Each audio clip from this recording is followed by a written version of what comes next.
시간들, 20년 전 시간들, 30년 전의 시간들, 그 한 사람 한 사람의 얼굴들이 아주 선명하게 떠오릅니다. 오늘 이 예배 자리에 계시는 분도 있고 또 이런저런 이유로 교회를 떠나신 분들도 있습니다. 지금 이 자리에 계시든 계시지 않든 이들 모두가 다 우리 십정동 교회를 세우는데 미랄과 디딤돌이었음을 분명히 믿습니다. 모두 다 그립고 또 보고 싶습니다. 끝까지 저의 33년 사역의 곁에서 함께 동역해 주신 여러분 모두에게 먼저 감사의 말씀을 드립니다. 고맙습니다. 사도 바울도 이 로마 교회에 보낼 편지 내용을 다 기록을 한 다음에 자기 자신을 위해서 그리고 자기와 함께 동역했거나 또 자기 기억에 남는 사람들을 한 사람 한 사람 언급을 하면서 로마 교인들에게 이 사람들을 좀 찾아보고 또 문안을 드려달라 이렇게 부탁을 합니다.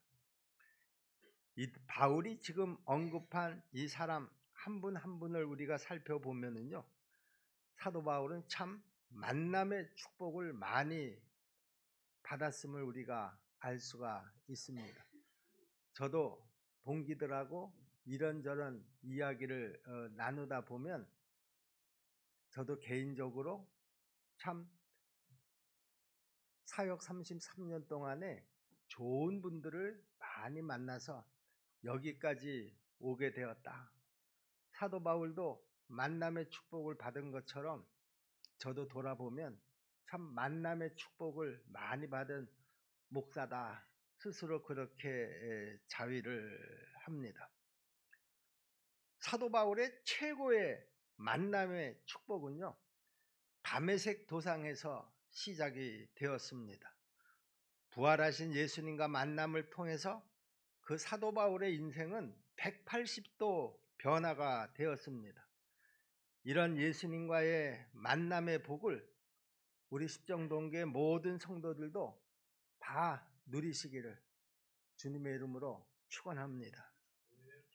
오늘 본문 3절서부터 16절까지 말씀을 보면은요, 바울의 동역자들이 앨범 사진에 이렇게 나와 있는 것처럼 쭉 그 26명의 그 얼굴들이 나옵니다. 우리 설교 동영상을 보시면서 거기서 단체 사진을 찍은 사진들이 있지 않았습니까? 여러분들은 그 33년 동안의 시간을 5분에 압축을 해서 막 내 얼굴이 나왔나? 보는 순간 또 사라져버리고 또 누구 얼굴이 나왔나? 보는 순간 또 사라져버리고. 근데 저는 차 목사님이 저 동영상을 다 만들고 이제 와서 저한테 보라고 그래서 저는 찬찬히 그 얼굴들을 살펴보았습니다. 그 한 사람 한 사람 얼굴에 그 얽혀있는 에피소드들이 또 문득문득 떠오르기도 했고요. 어쨌든 지금 사도 바울은 여기 3절서부터 16절까지 자기의 그 동역자들을 살펴보고 있습니다. 우리도 그 동역자들을 살펴보면서 우리 모두가 이 시간 함께 은혜 받게 되기를 주님의 이름으로 부탁을 드립니다. 저는 오늘 이 26명 가운데 중요한 사람, 내 기준으로 3사람만 뽑아서 오늘 여러분들과 같이 나누려고 합니다. 그리고 이 말씀이 주는 전체적인 의미도 마지막 결론으로 함께 여러분들과 나누려고 합니다. 제가 제일 첫 번째로 꼽은 사람이 브리스가와 아굴라 부부입니다. 여기 3절서부터 5절 상반절까지를 보면 이 브리스가와 아굴라 부부에 대한 내용이 나오는데요. 너희는 그리스도 예수 안에서 나의 동역자들인 브리스가와 아굴라에게 문안하라. 그들은 내 목숨을 위하여 자기들의 목까지도 내어 놓았나니 나뿐 아니라 이방인의 모든 교회도 그들에게 감사하느니라. 또 저의 집에 있는 교회에도 문안하라. 이렇게 아굴라와 브리스가 부부에 대한 감사의 마음을 편지에 표시하고 있는 것을 우리가 볼 수가 있습니다. 이 아굴라와 브리스길라 이 부부의 이름이 성경에 총 6번이 등장을 하는데요. 그 6번 중에서 아내의 이름이 4번 앞에 나옵니다. 그리고 두 번은 남편 이름이 앞에 나오고 아내 이름이 나중에 나옵니다. 당시 문화로 보면은요, 남편인 아굴라가 좀 기분이 언짢을 수도 있었을 법한데요. 그런데 바울은 왜 굳이 아내인 그 브리스길라의 이름을 4번이나 앞에서 언급을 했을까? 학자들은요, 2가지 정도의 이유를 들어서 설명을 하고 있습니다. 첫째는 사회적인 신분 때문이었다라고 하는 것입니다. 로마에는요, 35개의 그 가문의 황족 가문이 있었는데요. 그 중에 하나가 프리스카 가문이 있었다고 그럽니다. 그러니까 이 브리스가라고 하는 것은 황족이었다라고 하는 말이겠죠. 그 황족이었기 때문에 브리스가의 이름을 앞에 기록했다, 이렇게 주장하는 설입니다. 아내는 황족이고 아굴라는 유대인입니다. 물론 성공한 유대인이기는 했지만은요, 신분에서 아내인 브리스가가 더 높았기 때문에 그 이름을 앞에 먼저 썼다, 그렇게 학자들은 주장을 합니다. 다 이렇게 주장을 하는 것은 아니고요. 2번째로는요, 교회의 봉사설입니다. 아굴라는 개인 사업에 바쁘다가 보니까 부인 브리스가가 남편과 비교해서 교회 활동을 더 왕성하게 했기 때문에 브리스가의 이름이 먼저 기록되지 않았을까? 이렇게 보는 관점입니다. 어쨌든 바울은 아굴라와 브리스가 부부를 3가지로 소개를 하고 있는데요. 여기 3절에 보니까 이들이 평신도임에도 불구하고 바울은 나의 동역자다, 이렇게 소개를 하고 있습니다. 원래 아굴라와 브리스길라 부부는요, 로마에서 가죽 세공업이라는 직업을 가지고 있었습니다. 그러니까 그 가죽을 세공해서 천막도 만들고요, 또 그 가죽을 이용해서 여러 가지 그 물건을 만들어서 파는 그런 직업을 가지고 있었는데요. 아마 장사가 굉장히 잘 됐었던 것 같아요. 그래서 이 가정은 상당히 그 사회에서도 부유한 생활을 하면서 살았습니다. 그러다가요, 주 49년 가을이나 겨울쯤에 이 부부는 고린도로 이주를 합니다. 당시 글라우디오 황제가 칙령을 발표했습니다.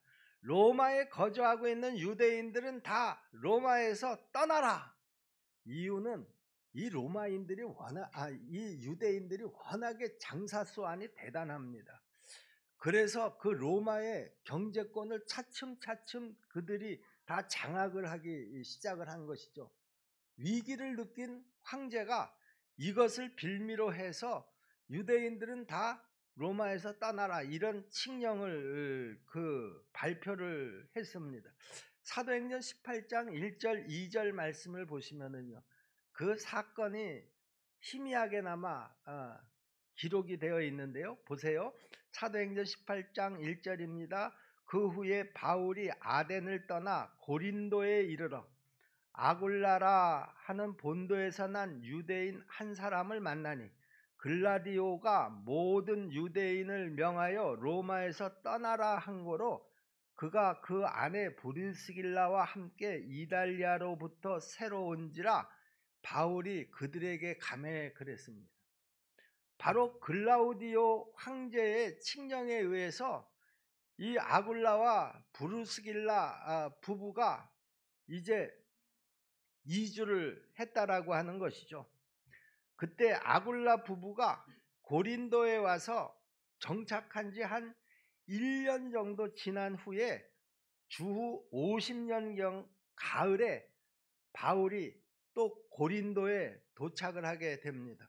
바울이 고린도에 도착한 이유는 거기서 살려고 고린도에 온 것이 아니라 고린도에서 복음을 전하기 위해서 이제 고린도로 들어왔습니다. 그리고 사도 바울은 이런저런 사연을 겪으면서 이 아굴라와 브리스길라 집에서 한 1년간을 머물면서 함께 지내게 됩니다.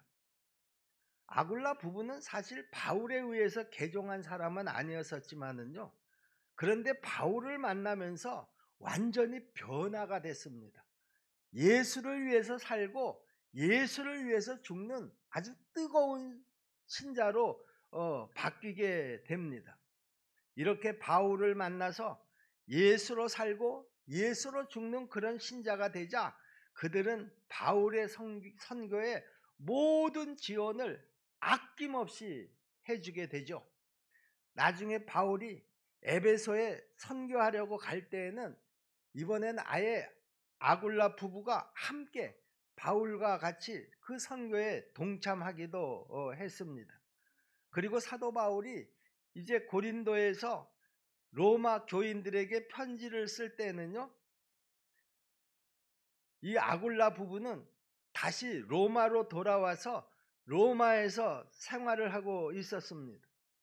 평신도 부부였지만 바울에게는 아주 훌륭한 선교 사역의 동역자였었기 때문에 이 부부를 소개하면서 나의 동역자다 이렇게 지금 편지에 쓰고 있는 것이죠.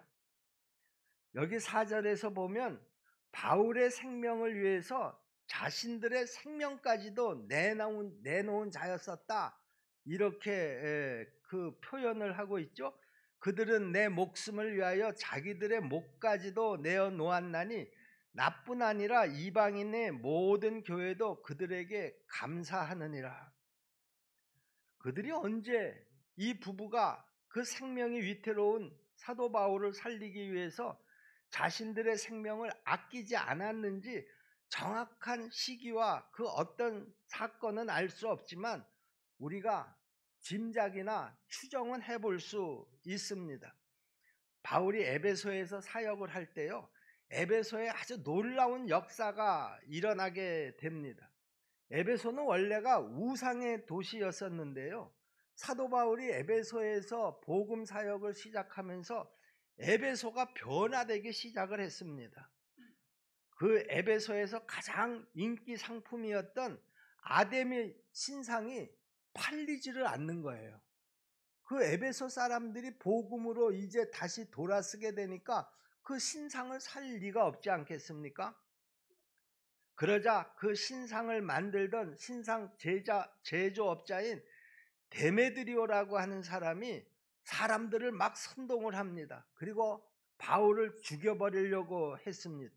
이때 아굴라와 브리스길라가 생명을 걸고 이때 바로 사도 바울을 살려준 것이 아닌가 그런 추측을 해볼 수가 있습니다.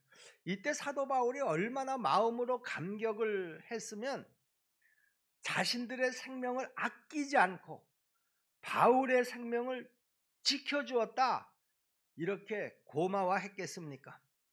자신도 감사하고 이방인의 모든 교회도 이 부부에게 정말 감사해야지 된다 이렇게 편지에 기록하고 있는 것입니다. 여기 5절 상반절 말씀을 보세요. 또 자기 집에 있는 교회에도 문안하라 그랬습니다. 여러분, 신약 성경에 나오는 교회들은요, 대부분 지금처럼 교회 건물을 가지고 있지 않았습니다.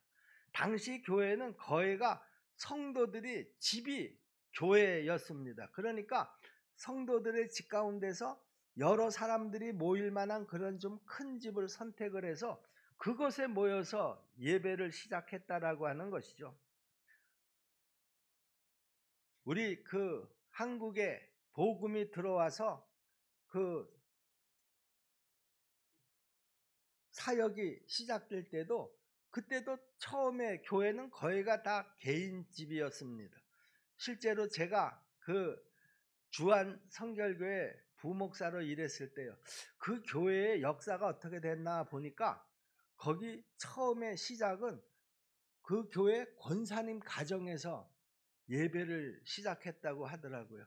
그러니까 가정교회로 이제 교회로 그렇게 그 변화돼 가던 그 과정은 그렇게 멀리 있지 않습니다. 지금은 뭐 개척을 하더라도 어느 가정집에서 시작하는 경우는 극히 드뭅니다마는요. 그런데 이때는 그랬었습니다. 여기 브리스길라와 아굴라 부부가 고린도에서도 또 에베소에서도 그리고 지금 로마에서도 자신의 집을 교회가 사용하도록 그렇게 제공을 했습니다. 집을 교회로 제공한다는 것이 그렇게 쉬운 일은 아닐 텐데요. 자기의 집을 교회로 제공한 것입니다. 여기 로마에서만 그런 것이 아니라 에베소에 있을 때도 그랬고 고린도에 있을 때도 그랬고 그는 어느 곳에 있든지 그 자기의 집을 교회로 쓸 수 있도록 내어놓았다, 그런 말입니다. 우리 십정동계 성도 여러분, 지금 여러분들 가운데 부부가 함께 신앙생활을 하는 분들은 한번 스스로 진지하게 생각해 보시기를 바랍니다. 나는 지금 우리 십정동교회를 우리 부부가 어떻게 섬기고 있는가? 예수님께서는 우리 부부가 지금 교회를 섬기고 있는데 이 섬김을 어떻게 평가할 것인가? 제가 왜 굳이 이 부부를 지칭해서 이야기를 하는가 하면은요, 부부 중에 한 사람만 신앙생활을 하게 되면 그 신앙생활이 대부분이 다 어렵습니다. 그런데 부부가 같이 신앙생활을 한다 그러면 온 가족이 다 함께 신앙생활을 하는 것이 대부분입니다. 자, 이렇게 하나님께서 하나님을 섬기는데, 교회를 섬기는데 좋은 환경을 주셨는데 나는 그 환경 속에서 어떻게 교회를 섬기고 있는가? 나는 목회자와의 관계는 어떤가? 또 나는 교회의 그리스도의 몸인 교회의 필요를 어떻게 채워가고 있는가? 내일보다도 주님의 일을 내가 더 우선해서 생각하고 있는가? 한번 우리가 이 브리스가와 아굴라 부부를 보면서 부부가 함께 신앙생활을 하는 그런 가정이라고 하면 한번 이 가정과 내 가정, 이 부부와 우리 부부를 좀 비교하면서 한 생각해 보는 시간이 되었으면 좋겠습니다. 우리가 이 브리스가와 아굴라 부부에게 우리도 도전을 좀 받아서 진짜 교회에 아주 신실한 그리고 헌신하는 그런 부부로 뿐만 아니라 목회자와 동역자가 되어주고 교회에 꼭 필요한 분들이 될 수 있으면 얼마나 좋을까? 저는 이 말씀을 준비하면서 그런 간절한 바람을 가졌습니다. 부부가 함께 우리 십정동교회를 섬기는 그런 그 가정들, 이 브리스길라와 아굴라 부부가 그 받은 이 모든 은혜와 축복이 우리 십정동교회 부부가 함께 교회를 섬기고 함께 신앙생활을 하는 그 가정에도 똑같이 임하게 되기를 주님의 이름으로 축복합니다. 제가 또 꼽은 중요한 인물 두 번째는요, 에베네도라고 하는 사람입니다. 5절 그 후반부 말씀이죠.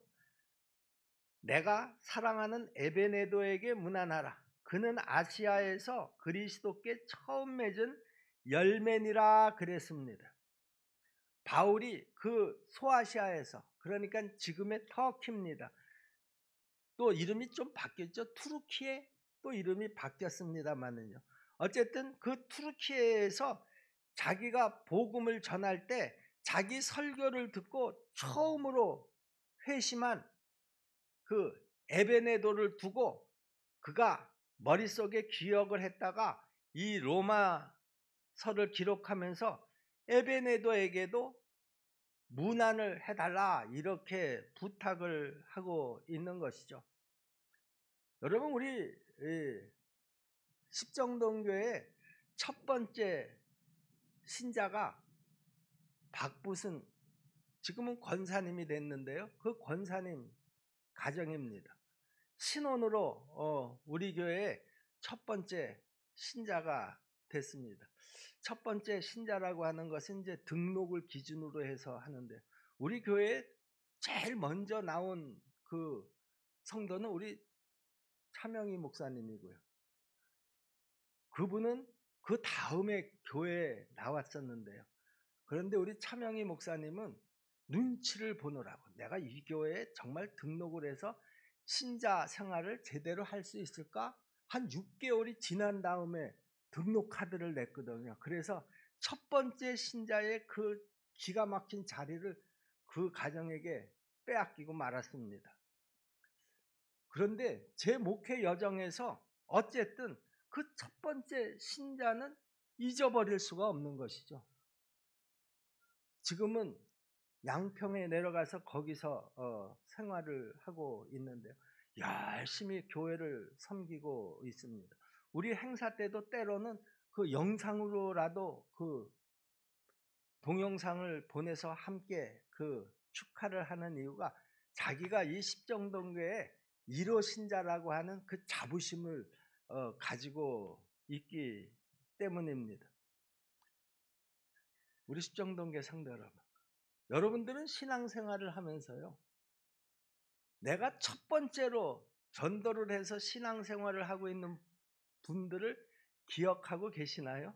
아유, 나는 10년 신앙생활을 했어도, 나는 20년 신앙생활을 했어도, 나는 30년 신앙생활을 했어도 아직도 한 사람도 전도해본 경험이 없어. 뭐 그런 사람에게는 첫 번째 신자라는 그 의미가 별로 와닿지 않겠지만은요, 아마 여러분들 가운데서 내가 처음으로 전도해서 지금 그분이 어느 곳에서 아주 열심히 신앙생활을 하고 있다라고 하면은요, 여러분이 하나님이 부르실 때까지 그분의 신앙을 위해서 열심히 기도해 주시기를 바랍니다. 내가 하나님 앞에 가서 내놓을 것은요, 내가 세상에서 살 때 이만큼 재물을 많이 모아서 아주 흡족하게 살았습니다. 그거 아무 의미도 없어요.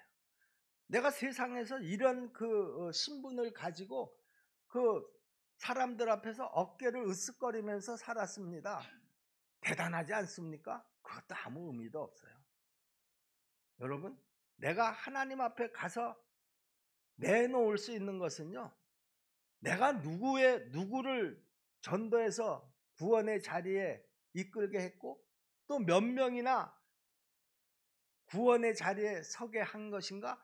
그게 나는 하나님 앞에서 제일 나의 이 땅에서의 사역에 체크하는 요인이 될 거다, 그렇게 생각을 합니다.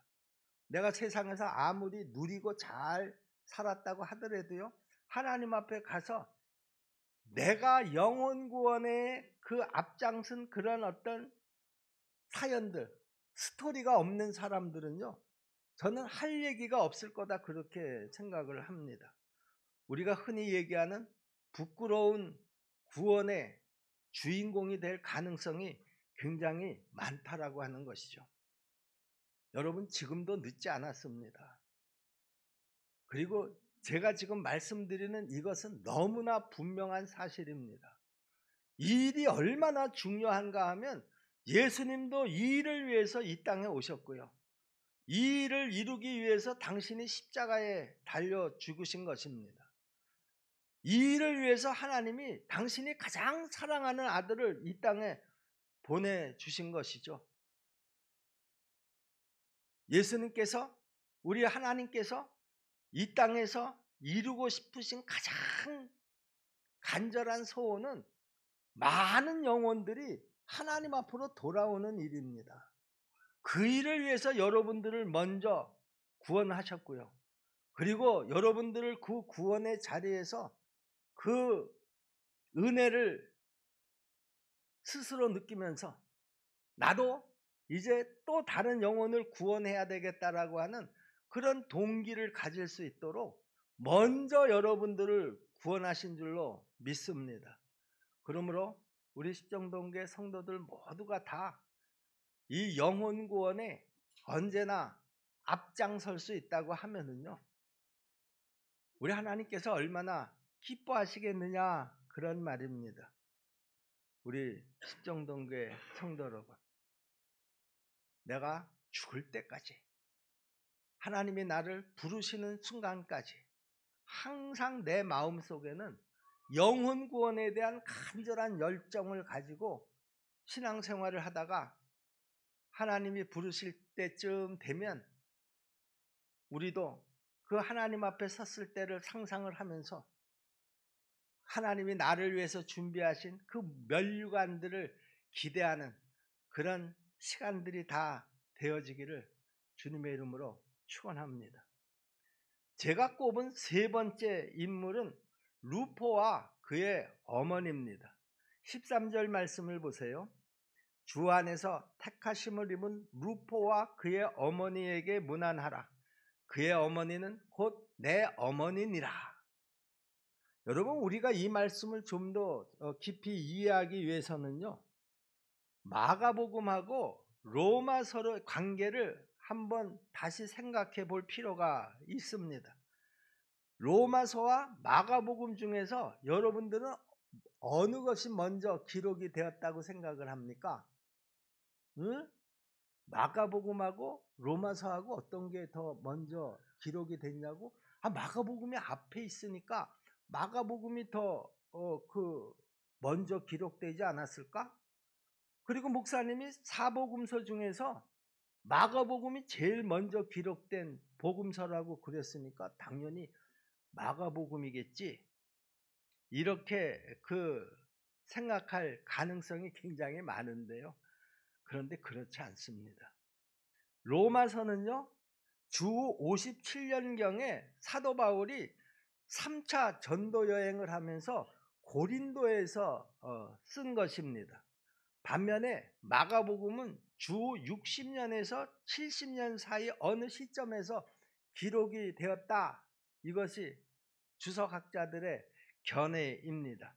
아마 네로 황제가 기독교를 박해하던 주 64년에 베드로 사도가 그때 순교를 하게 됩니다.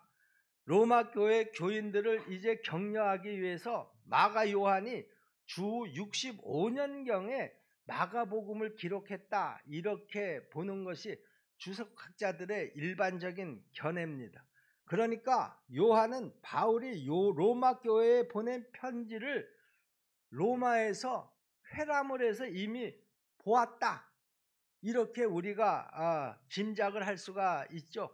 그렇기 때문에 마가는 오늘 본문 13절에서 루포와 그의 어머니에 대한 부분을 이야기합니다. 그러니까 예수님께서 그 십자가에 달려서 골고다로 가실 때 그 과정 속에서 누구를 만납니까?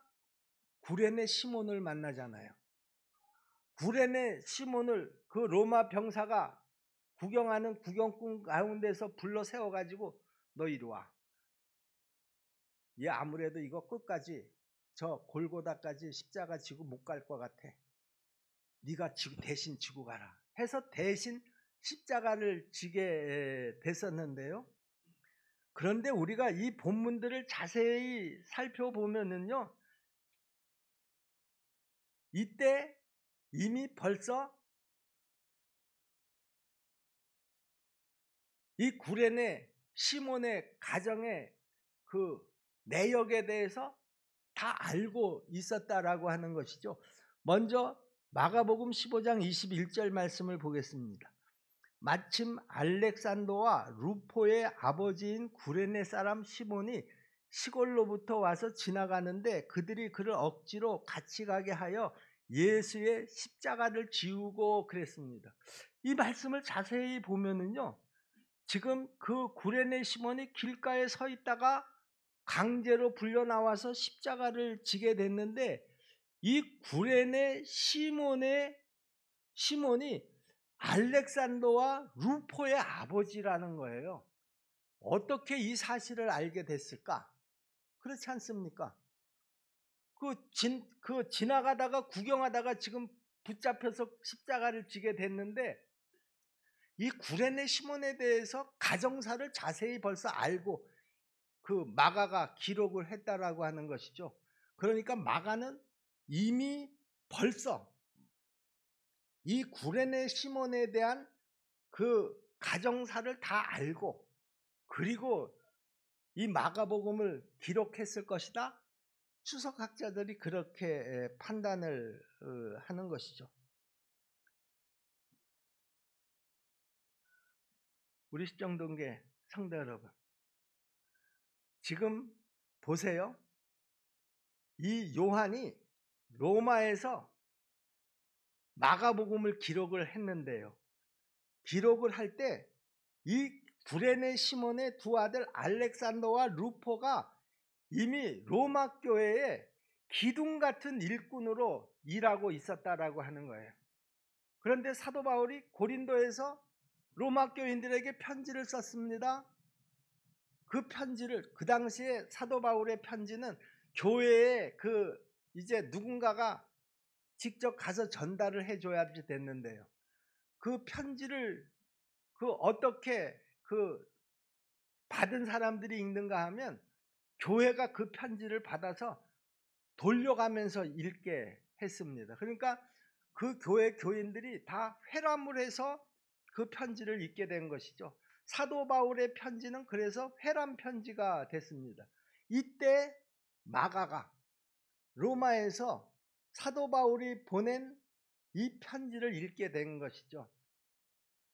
그러니까 이미 벌써 자기와 같이 로마에서 신앙생활하는 그 구레네 시몬의 아내와 그 자식들이 지금 로마 교회에 아주 든든한 일꾼이 되어 있었는데, 그런 배경을 다 알고 있는 마가가 그 마가복음을 쓸 때는 그 구레네 시몬이 십자가를 지게 된 그 배경을 얘기할 때 그 구레네 시몬의 아내가 누구고 또 그 아들들이 누구다라고 하는 것을 알고 여기에 기록을 했다는 거예요. 그러니까 당연히 논리적으로 봐도 로마서가 먼저 쓰여졌냐 아니면 마가복음이 먼저 쓰여졌나 했을 때, 마가복음이 먼저 로마서가 먼저 쓰여진 것은 너무나 당연한 사실이라는 것이죠. 그래서 그 로마에서 그 구레네 시몬의 가족들이 열심히 로마 교회를 섬겼기 때문에 시몬의 아내인 그 아내가 이 바울의 사역을 열심히 도왔을 것이 틀림없지 않습니까? 또 바울은 그래서 루포의 어머니를 일컬어서 뭐라고 얘기합니까? 자기 어머니라는 거예요. 자기 어머니다. 여러분 가정에 어떤 분이 가장인가요? 남편인가요? 아내인가요? 그런데 누가 가장인지 그거는 중요하지 않습니다. 어쨌든 부부가 한 사람만 열심히 예수를 믿고 한 사람은 예수를 믿지 않을 때에 신앙생활을 하는 것이 얼마나 힘든지 모릅니다. 여러분 그래도요, 낙심하지 마시고요, 힘을 내시기를 바랍니다. 여기 구레네 시몬처럼 억지로라도 예수님을 따를 때 그 여러분으로 인해서 여러분의 아내, 여러분의 남편, 여러분의 자식, 여러분의 가족이 다 복음화되는 그런 계기를 만들 수가 있고요. 여러분의 가족이 하나님의 복을 누리는 그런 가정이 될 줄로 여러분 꼭 믿으시기를 주님의 이름으로 부탁을 드립니다. 우리 십정동계 성도 여러분, 제가 26명 가운데 3가정만 특별히 꼭 집어서 오늘 여러분들에게 말씀을 드렸는데요. 이 3가정만 하나님의 복을 받은 것이 저는 아니라고 생각을 합니다. 나머지 그 20여 명의 그 사도 바울의 동역자들도 분명히 하나님의 복을 그 가문 대대로 누리며 살았을 것이라고 저는 확신합니다. 학자들이 아주 세밀하게 이 26명 한 명 한 명을 연구를 해보았다는데요. 이 26명의 인물 가운데서 노예 출신이 42%라고 그럽니다. 그러니까 여기 그 사도 바울의 편지 속에 등장하는 이 26명이라고 하면 야 대단한 그 사람들이었을 것이다. 또 사회적으로도 굉장히 인정을 받는 그런 사람들이었을 것이다. 그렇게 생각할지 모르겠지만은요. 그렇지 않습니다. 이들의 신분은 42%가 노예 출신이라고 하니까 거의 절반 가까이는 그 사회의 가장 하층 계급이었었고요. 또 그 중에서 35%가 여자들이었다고 그럽니다. 도대체 이런 신분을 가진, 이런 처지를 가진 이 사람들이 어떻게 사도 바울의 그런 아주 중요한 동역자가 되어서 후원자가 되어서 그 사도 바울의 사역을 도왔을까? 그리고 사도 바울의 기억 속에 이 사람들이 잊혀지지 않고 남아서 이 로마 교인들에게 그 보내는 편지 속에 그 이름들이 일일이 다 기록이 됐을까? 여러분 한번 상상을 해보시기를 바랍니다. 우리가 그렇게 보면은요, 이 로마 교회 구성원들은 아주 다양했다라고 하는 것을 우리가 볼 수가 있는데요. 물론 그들 가운데는 부자도 있었습니다. 그러나 대부분이 가난한 자들이었습니다. 상류층 계층의 사람들도 있었지만 하류층 계층의 사람들이 대다수였습니다. 자유민도 있었지만 노예도 있었습니다. 그 주석학자들의 그 연구에 의하면 거의 절반은 노예 출신이었었고요. 나머지 절반이 자유인이었었다라고 하는 것이죠. 부부도 있었고요. 짝믿음도 있었습니다. 혼자 예수를 믿는 그런 사람들도 있었다는 것이죠. 남성도 있었지만 여성들이 훨씬 많았습니다. 노인도 있었고 젊은이들도 있었습니다. 사업가도 있었고 가정주부도 있었습니다. 다시 말하면 나와 닮은 사람도 있었지만 나와 다른 성도가 대다수였다라고 하는 것이죠. 그 다른 성도들을 위해서 사도 바울은 여기 16장 16절에서 이렇게 부탁을 합니다. 너희가 거룩하게 입맞춤으로 서로 문안하라. 그리스도의 모든 교회가 다 너희에게 문안하느니라 그랬습니다. 정말 서로 사랑하기가 힘든 아주 다양한 사람들이 모인 교회였었지만 예수님이 우리 모두를 사랑하신 것처럼 남편이 아내를 사랑하듯이 아버지가 아들을 사랑하듯이 어머니가 딸을 사랑하듯이 서로 거룩하게 입맞춤하면서 서로 교제하고 사귀라 그런 말입니다. 지금 여러분들의 교회 생활은 어떻습니까? 여러분의 마음에 드는 사람만 받아들이고 나머지는 나는 저 사람들은 몰라. 아예 관계를 만들지 않고 그렇게 교회 생활을 하시나요? 여러분 만약에 내가 마음에 드는 사람만 사랑을 한다고 하면 교회 공동체하고 세상의 공동체하고 다를 것이 뭐가 있겠느냐 그런 말입니다. 교회 공동체는 나하고 체질이 맞지 않아도 나와 분위기가 맞지 않는 사람들이라고 하더라도 우리는 예수님의 이름으로 함께 떡을 떼고 서로 위로하고 서로 용서하고 서로 사랑하는 곳이어야 한다라고 하는 것입니다. 제가 이렇게 이야기를 해도 이 일이 쉽지 않은 일이라는 것은 저도 잘 압니다. 힘든 이야기입니다. 어려운 이야기입니다. 그런데요, 교회는 그럼에도 불구하고 서로 사랑하고 위로하고 보듬어 줘야지 될 그런 교회라는 것이죠. 교회의 성질 자체가 그렇다 그런 말입니다. 그런데 어떻게 하겠습니까? 우리 십정동교회 성도 여러분, 우리 마음을 좀 더 활짝 여십시다. 그리고 예수님의 마음으로 나와 다른 성도들을 더 사랑으로 품어주고요, 또 사랑해주는 그런 성도들이 다 될 수 있기를 주님의 이름으로 부탁을 드립니다. 그리고 더 나아가서 사도 바울에게 26명의 귀한 성도, 아니 아마 더 많은 성도들이 사도 바울의 그 사역을 도왔을 것인데요, 여러분, 우리 주변을 돌아보면 이렇게 귀한 분들이 참 많다라고 하는 것을 알게 될 것입니다. 그러므로 우리가 지금 같이 신앙생활을 하지 않더라도 서로의 안부를 묻고 사랑하고 또 서로 기도해주는 그런 성도들이 다 될 수 있기를 주님의 이름으로 축원합니다.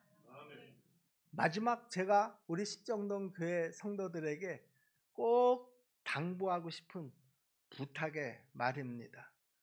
사도 바울도 그런 마음으로 로마 교회에 이 로마 그 그 편지를 써서 보냈겠지만은요, 저도 그 전서부터 마지막 내가 이 담임 목사의 자리에서 내려올 때 그 고별 설교의 본문을 뭘로 할까? 저는 몇 년 전서부터 고민을 하다가 이 본문을 제가 최종적으로 결정을 하고, 그리고 오늘 이 고별 설교의 자리에서 이 말씀을 전하게 된 것입니다. 오늘 제 모든 마음을 담아서 여러분들에게 정말 간절한 마음으로 부탁을 드립니다. 제가 오늘 세 사람을 지정을 해서 말씀을 드렸지만, 여기 오늘 본문에 나오는 그 26명의 그 성도들처럼 여러분, 새로 세워지는 목사님과 여러분 모두가 다 동역자로 서로 협력하면서 사역을 감당해 주시기를 간절히 바라고요. 교역자와 성도들의 관계뿐만이 아니라 성도와 성도들의 관계에서도 이렇게 아주 서로를 위로하고 사랑해주고 기도해주는 그런 뜨거운 그런 공동체가 되어지기를 주님의 이름으로 축복합니다. 기도하겠습니다. 오늘은 특별히 지나온 시간 속에 감사한 일들을 기억하고 돌아보는 시간을 가졌습니다. 한 사람 한 사람에 대한 고마움을 기억하며 그들과 하나 되어서 십정동 교회를 세우게 하셨음을 믿고 감사합니다. 이 모두가 하나님이 함께 하심으로 이루신 역사인 줄로 믿습니다. 아굴라와 브리스길라와 같은 성실한 부부를 보내주셔서 서로 합력하게 하시고, 에베네도와 같은 진실한 일꾼을 보내주셔서 교회의 주춧돌이 되게 하시고, 루포와 그의 어머니 같은 사람을 세우게 하셔서 우리 십정동교회의 디딤돌이 되게 하셨음을 믿습니다. 이 일 또한 모두가 합력하여 선을 이루게 하신 하나님의 역사인 줄로 믿습니다. 하늘의 미라를 통해서 많은 열매를 맺게 하시는 아버지 하나님, 이제 새로 세우시는 담임 목사님을 통해서 우리 성도들의 마음을 더 뜨겁고 열심 있게 하여 주옵소서. 그리고 우리 십정동교회가 하나님을 더욱 기쁘시게 하는 교회로 거듭나게 하여 주시옵소서. 성령님께서 이제 새로 세우시는 목사님과 성도들의 마음의 문턱을 지켜주셔서 우리 주님과 목사님과 성도들이 세겹질이 되게 도와주옵소서. 부름받은 종과 일꾼들로 각자 주어진 일에 하나님의 열심으로 최선을 다하게 하시고, 하나님이 맡긴 모든 일들이 복이 되게 하셔서 그 일들 속에 하나님만이 드러나게 도와 주시옵소서. 교회 머리 되시는 예수님의 이름으로 믿고 기도하옵나이다.